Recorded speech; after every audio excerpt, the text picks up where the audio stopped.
Tout au long du 19e siècle, les anciens esclaves d'Haïti ont été contraints de payer une dette abyssale à leurs anciens maîtres français. Un paiement exorbitant qui a condamné la jeune nation à la pauvreté et à un sous-développement chronique. 1791. Les esclaves de Saint-Domingue, colonie française des Antilles, se révoltent dans l'île et abolissent l'esclavage. 1801. Bonaparte envoie une expédition militaire pour écraser la révolte.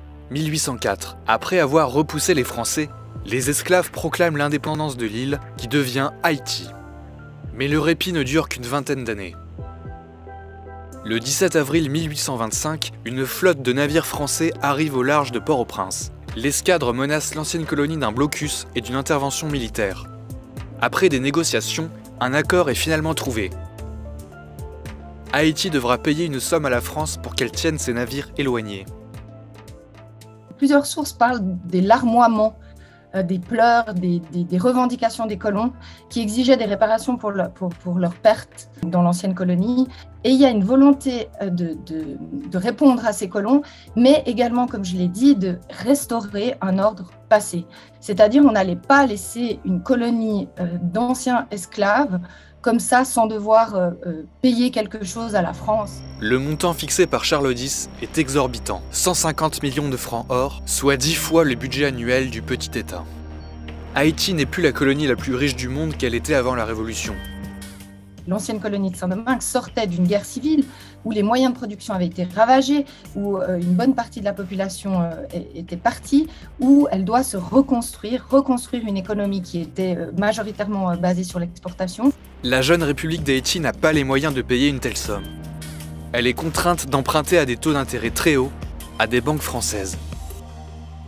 C'est une mise sous sujétion économique d'une colonie qui a osé se révolter. Elle n'est plus une colonie proprement dite, mais on fait tout pour qu'elle demeure dans la misère. Pour payer cette dette, le dirigeant Jean-Pierre Boyer lève de lourds impôts.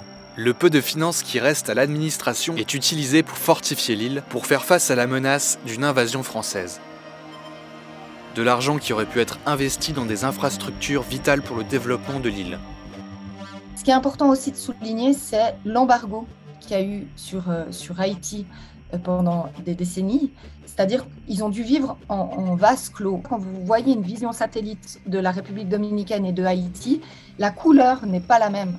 C'est-à-dire Haïti a dû vendre son bois pour survivre, s'est chauffé grâce à ce bois, a vécu en autarcie pendant des décennies. Leur environnement a été fortement dégradé du fait de cet embargo. En 1838, Louis-Philippe, plus conciliant que Charles X, accepte de réduire la dette de 150 à 90 millions de francs or dans un accord baptisé Traité de l'amitié.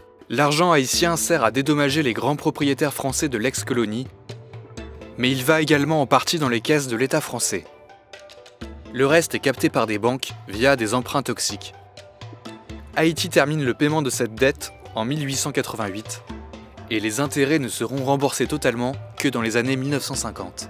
En 2001, le président Aristide évoquait un manque à gagner total pour Haïti de 21 milliards de dollars, soit quasiment le double du PIB annuel de l'île aujourd'hui. Selon une enquête du New York Times, ce montant serait réaliste, voire même sous-estimé.